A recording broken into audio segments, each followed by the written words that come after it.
फसवी कर्जमाफी नको, सरसकट कर्जमुक्ती हवी. शेतकऱ्यांच्या न्यायासाठी शिवसेनेचे तहसीलवर आंदोलन.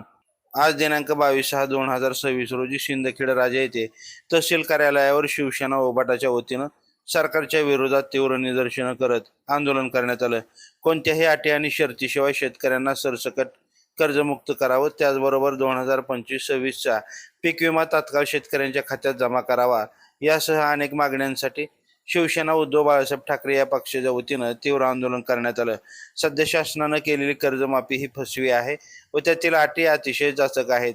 सदर कर्जमाफी ही कर्जमुक्ती नसून कर्जवसुली योजना आहे, अशी भावना सर्वसामान्य शेतकऱ्यांच्या मनामध्ये आहे. त्यामुळे 2019 रोजी उद्धव बाळासाहेब ठाकरे मुख्यमंत्री असताना ज्या पद्धतीनं शेतकऱ्यांना सरसकट कर्जमुक्त केलं होतं, त्या धर्तीवर आता शेतकऱ्यांना सरसकट कर्जमुक्त करावं असं आवाहनही यावेळी शिवसेनेच्या वतीनं करण्यात आलं.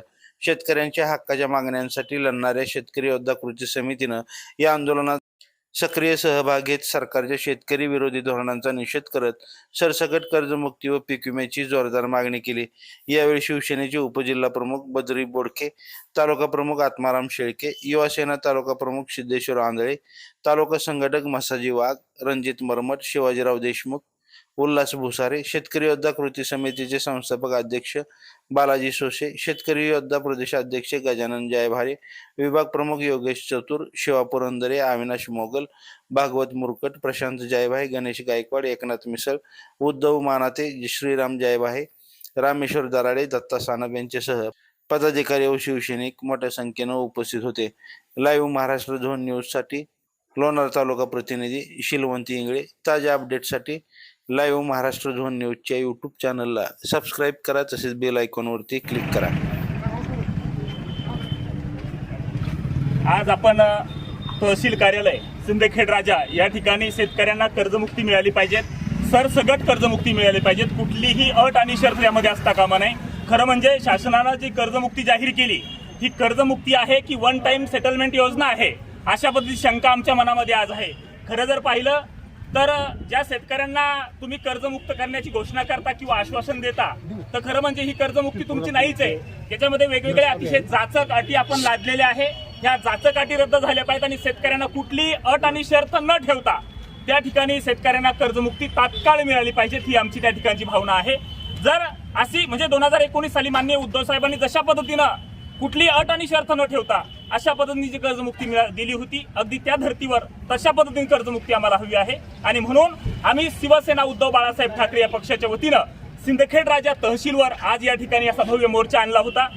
जर शासनानं आमच्या मागणीची दखल घेतली नाही तर हा मार्ग अतिशय शांततेचा आणि गांधीजीच्या मार्गाचा होता. आम्हाला भगतसिंगाच्याही मार्गाने जाता येतं, हे शासनानं लक्षात ठेवावं. येणारं आंदोलन अतिशय उग्र आणि त्याहीपेक्षा भव्य दिव्य असेल, याची शासनाने त्या ठिकाणी नोंद घ्यावी. आता सध्या सिंदखेडच्या देवळा लोणार तालुक्यामध्ये पीक विम्याचा प्रश्न प्रलंबित आहे, यावर आपली काय भूमिका आहे? त्या ठिकाणी सिंदखेड राजा, देळगाव राजा आणि सिंदखेड राजा या ठिकाणच्या पीक विमा कंपन्यांनी जो घोळ घातलेला आहे, तसं संबंध महाराष्ट्रामध्ये तो तसा प्रकार आहे.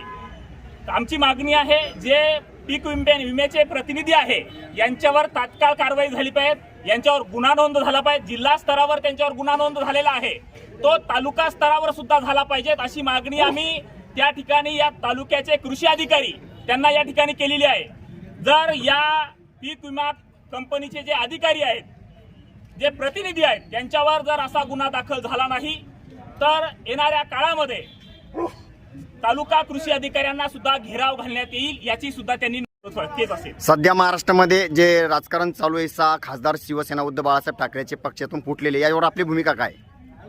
असं म्हणतात की कुछ नेताओं ने बाला साहब की कसम बेच डाली, कवियों ने निराला की कलम बेच डाली, और मत पूछो क्या क्या न बेचा इन गद्दारों ने, यहाँ तक कि इन गद्दारों ने आंखों की शर्म तक बेच डाली, यहाँ तक इन गद्दारों ने आंखों की शर्म तक बेच डाली. या उद्धव साहेबांनी यांना सर्वस्व दिलं, ही माणसं अशी अचानक सोडून जातात, पैशाच्या आणि सत्तेच्या प्रलोभनामुळे त्यांनी सोडून जातात.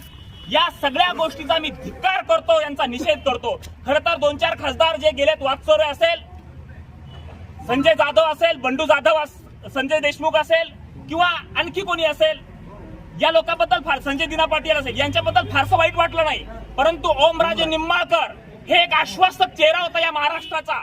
आणि सत्तेसाठी आणि पैशासाठी तुम्ही जर गेला असाल, आम्ही तुम्हाला डोक्यावर घेतलं होतं. आम्ही तुमचा धिक्कार करतो, तुमचा निषेध करतो. येणाऱ्या काळामध्ये तुम्ही राजकारणामध्ये कधीच यशस्वी होणार नाही, हा शाप लागेल तुम्हाला तमाम शिवसैनिकांचा, की ज्यांनी हाडाचं पाणी करून तुम्हाला त्या ठिकाणी भरघोस मतांनी निवडून दिलं होतं. तुम्ही कधीच राजकारणात यशस्वी होणार नाही, हा शाप आहे तुम्हाला शिवसैनिकांचा.